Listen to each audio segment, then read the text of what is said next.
Est-ce qu'on a déjà vu une transformation aussi fulgurante, une renaissance aussi choquante que celle d'Ousmane Dembélé?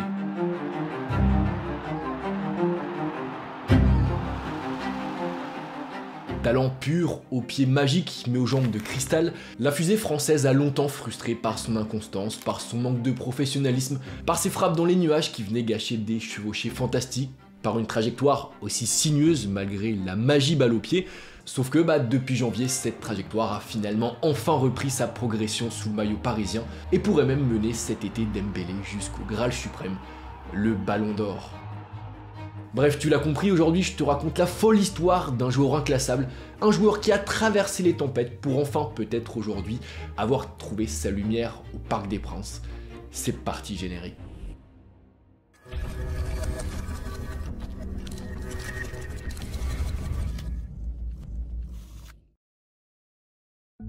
En 2016, la planète Ligue 1 est frappée par une comète supersonique, Ousmane Dembélé.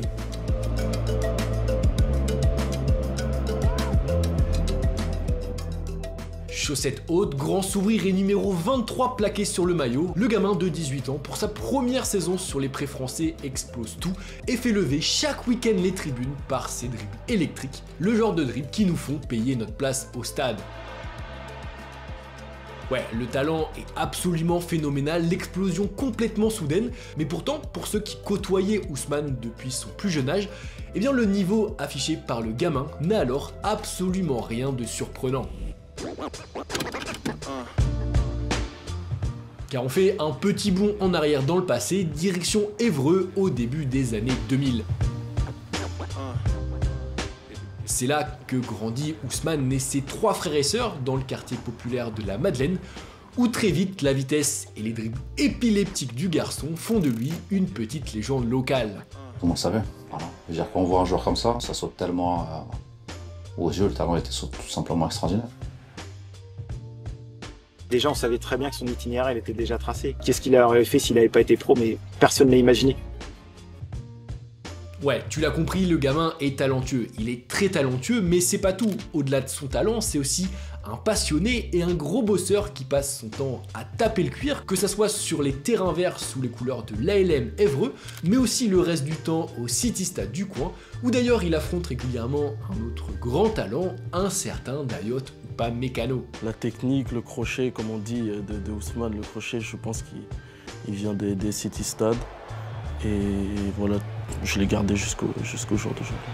Bref, le début du livre d'Ousmane Dembélé, tu l'as compris, c'est le conte qu'on entend souvent d'un gamin ultra talentueux qui est très vite surclassé, qui est porté en héros dans son quartier, parce qu'il électrise tous ceux qui osent se présenter face à lui, et un gamin donc très vite qui entre en centre de formation, et pour Ousmane, ça sera celui de Rennes, qui le rejoint à tout juste 13 ans.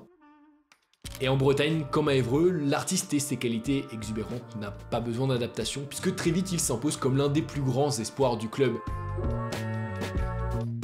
À tel point même que tous ceux qui ont la chance de voir évoluer le jeune Ousmane Dembélé avec le Stade Rennais en sont certains, son explosion au plus haut niveau n'est qu'une question de temps. Clairement, son succès avec les pros est déjà programmé. Et d'ailleurs, alors qu'il n'a pas encore soufflé sa 18e bougie, Dembélé fait déjà des ravages avec la réserve et tape alors sérieusement à la porte du groupe pro, même si selon lui, ça ne va pas assez vite. Et le problème, c'est que ça va commencer un peu à agacer Ousmane. En fait, Ousmane est déçu du club qui prend du temps à lui proposer un contrat pro. Lui, à 18 ans, il est vu comme le phénomène du club, pourtant il n'a qu'un vulgaire statut de stagiaire. Et au fil de ses bonnes performances, il n'y a rien qui change, à tel point qu'en juin 2015, il prend la décision de quitter Rennes sans signer pro là-bas, une décision qu'il exprime d'ailleurs dans les médias et qu'il confirme en séchant certains entraînements, ce qui lui vaudra une exclusion du stage de pré-saison en Autriche. Ouais, Ousmane a beau être jeune, a beau sourire très souvent, il a quand même un gros caractère. Et là, pour le coup, pour un joueur aussi jeune, il a un comportement qui est quand même pas vraiment ouf. D'ailleurs, on le verra plus tard dans cette vidéo, mais c'est pas la dernière fois que Dembélé agira de la sorte pour obtenir ce qu'il souhaite. Mais bon, ici, à Rennes, ça va finir par porter ses fruits, car très vite, les choses vont s'arranger. Puisqu'en octobre, Ous signe finalement son contrat pro avec le club breton et peut désormais enfin exposer à la planète foot son talent incommensurable.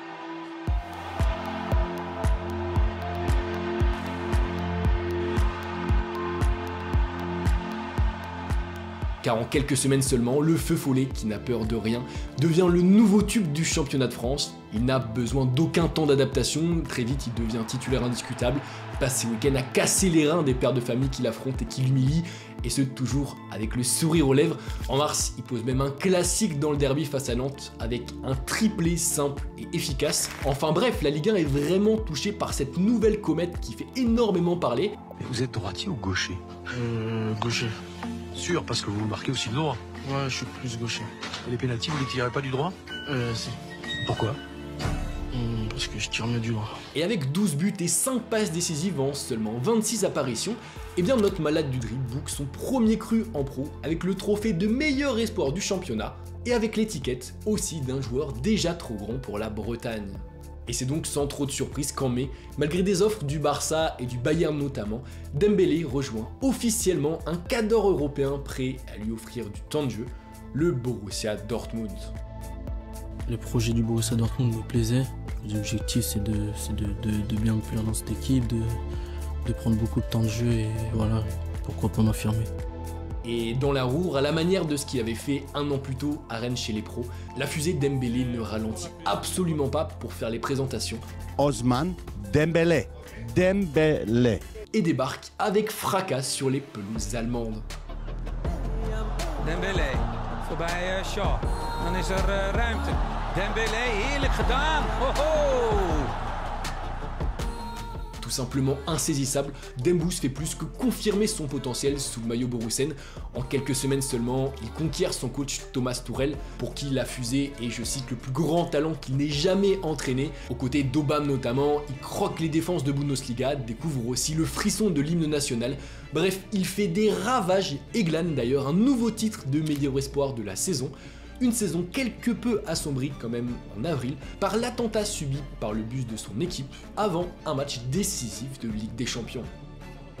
Mais bon, toujours est-il que pour son deuxième exercice en pro, Ousmane Dembélé l'a définitivement confirmé, c'est bel et bien un talent générationnel, un talent comme il en existe peu, il y a énormément d'enthousiasme autour de lui, d'ailleurs pour beaucoup, il a clairement l'étoffe d'un futur ballon d'or, et avec l'éclosion dans le même temps d'un autre ovni français arrivé sur la planète foot en 2016, en la personne de Kylian Mbappé, et bien on se dit alors que le futur offensif de l'équipe de France s'annonce plus que radieux.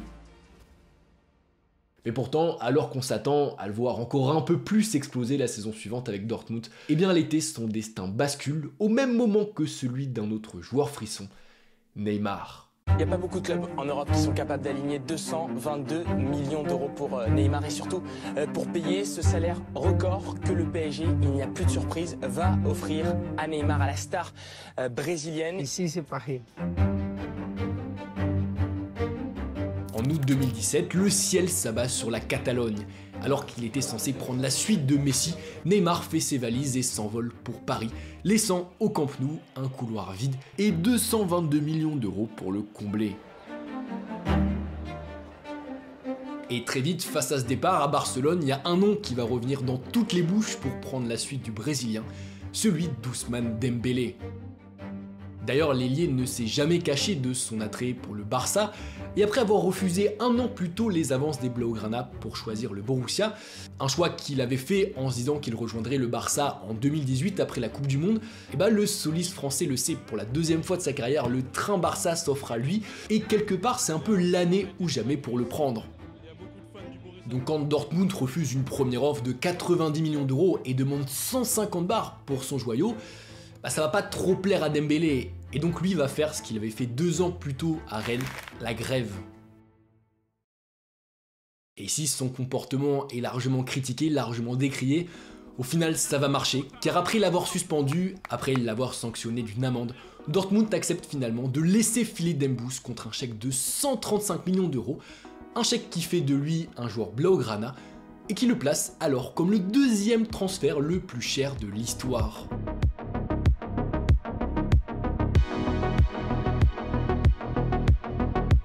Avec Mbappé, âgé de 19 ans, qui rejoint alors Paris pour une somme énorme, ainsi que Dembélé, 20 ans, au sommet du football mondial, la France confirme alors définitivement qu'elle a un duo offensif doré. Sauf que si le premier va grimper les sommets sous la tunique parisienne, eh bien le second, lui, va vaciller et va voir son rêve se fissurer au Camp Nou. Recorte de Ousmane Dembélé al que veo en el suelo, Ricardo. Sí, se queda tendido el futbolista francés. Cambio. No puede Dembélé. ¿Se acabó? Sí. 4 mois, après seulement 4 apparitions barcelonaises, Ousmane Dembélé subit une rupture du tendon du biceps fémoral et disparaît plus de 4 mois des terrains, une blessure absolument terrible qui malheureusement sera prémonitoire de l'aventure catalane du natif d'Évreux. Car après avoir manqué pour sa première saison plus de la moitié des rencontres de Liga, et après aussi à l'été une Coupe du Monde au cours de laquelle il perd sa place de titulaire pendant les poules, mais bon, une Coupe du Monde qu'il soulève quand même avec les Bleus.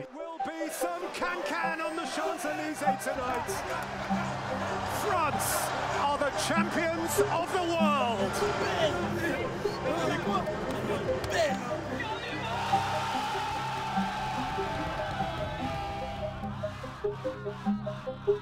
Et bah malheureusement la saison suivante, le joueur le plus cher de l'histoire du Barça retombe dans ses travers et enchaîne à nouveau les pépins physiques. Mais les blessures c'est pas tout, parce que malgré un début de saison sur les chapeaux de roue où il refait parler sa magie,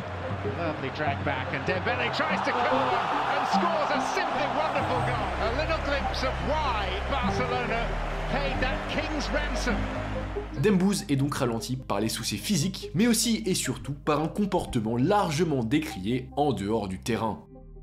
Un manque d'investissement, des retards à l'entraînement qui lui valent 100 000 € d'amende, des absences aussi injustifiées, ainsi qu'une hygiène de vie incompatible avec le très haut niveau. Bref, pour ce deuxième acte catalan pour Ousmane, eh bien les reproches se multiplient à son égard, des reproches de la part du club, de la part des médias, de la part même de ses coéquipiers, à l'égard d'un ailier qui malheureusement peine à confirmer les millions placés en lui. Ousmane est un gentil garçon, mais il n'a pas sa vie entre ses mains. Il vit constamment avec son oncle et son meilleur ami qui n'ose rien lui dire. C'est une vie chaotante. Je n'ai jamais vu d'alcool, mais il ne respecte pas du tout ses plages de repos. Il n'y a aucune structure de haut niveau autour de lui. Nous devons l'aider à comprendre que le football est un travail à plein temps. Et le problème c'est que ça va pas aller en s'arrangeant. En 2019, gêné lors du match d'ouverture face à Bilbao, Dembélé sèche l'échographie prévue le lendemain par les médecins pour aller voir sa mère à Rennes, ce qui clairement était la pire chose à faire parce que la semaine suivante quand il se présente à l'entraînement, il a alors une profonde blessure au biceps fémoral qui l'éloignera 5 semaines des terrains et provoquera bien entendu la colère de ses dirigeants.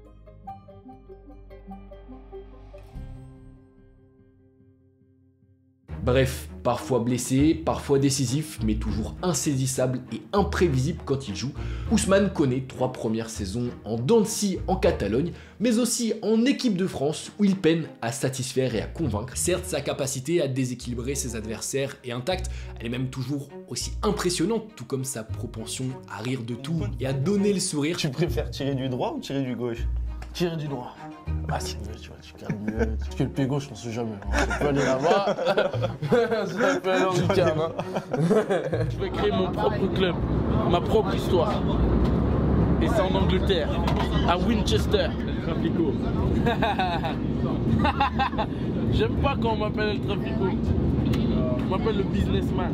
Honnêtement, il y a tellement d'extraits drôles de lui que je pourrais faire une vidéo juste sur ça. Sauf que dans un football de statistiques, eh ben son inefficacité est largement critiquée. Et ouais, Ousmane c'est le genre de joueur capable d'éliminer 2, 3, 4 adversaires même, avant finalement d'envoyer une saccharine en tribune. Et au pays de la possession, au pays du tiki-taka, où chaque passe est réfléchie, chaque mouvement pensé, eh bien le jeu à risque et les déchets pourtant caractéristiques du moustique font tâche et incitent même les dirigeants à réfléchir sérieusement au futur de Dembélé au Barça.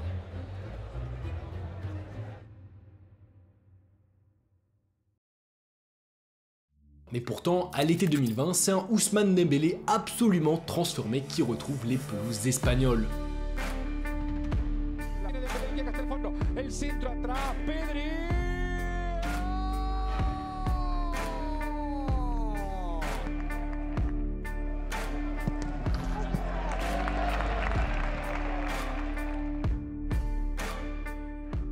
Tombé sur cet article de l'équipe dans lequel le kinésithérapeute de l'équipe de France d'athlétisme explique l'origine des blessures à répétition du joueur, Ousmane connaît alors un véritable déclic et change alors à partir de ce moment-là complètement ses habitudes de vie et ses entraînements, engageant auprès de lui le fameux kiné. Et le moins que l'on puisse dire, c'est que ça va fonctionner, car désormais conscient de tout ça et de la nécessité d'avoir une hygiène de vie à la hauteur de son statut professionnel et de ses qualités, et bien cette saison-là, le joueur réalise l'année la plus complète depuis son arrivée au Barça.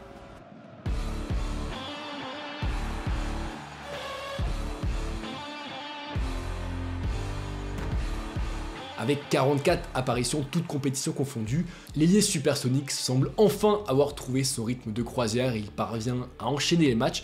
Et mieux encore, la saison suivante, malgré un contexte pollué par une blessure au genou, puis par une prolongation qui prend du temps, et bien celui qu'on ne voyait plus que comme un joueur spectacle gagne aussi en efficacité après le départ de Messi et facture 13 passes décisives qui lui permettent d'être sacré meilleur passeur du championnat d'Espagne. Clairement, à la fin de cette saison en Catalogne, on célèbre alors enfin l'explosion d'un joueur qu'on n'attendait plus. Arrivé à maturité à 25 ans, le distributeur de plaisir est devenu capital dans le jeu selon les termes de son coach Xavi, absolument sous le charme de l'ailier. Et ouais, après cette saison, on attend de lui qu'il prenne définitivement le lead sur l'attaque du Barça. Sauf qu'après un cru 22-23 glorieux pour les Blaugrana collectivement puisqu'ils retrouvent leur titre, mais une saison un peu plus décevante individuellement, et bien Dembélé surprend tout le monde en filant vers la capitale française pour y rejoindre son pote Kylian Mbappé. Et ici c'est Paris. Bon, malgré le talent absolument fou de Dembélé, il faut dire qu'à l'annonce du transfert, les réactions sont plutôt mitigées à Paris. Tout le monde est conscient des qualités exceptionnelles du joueur, de sa force pour déséquilibrer des blocs, pour éliminer n'importe qui, pour faire lever les foules.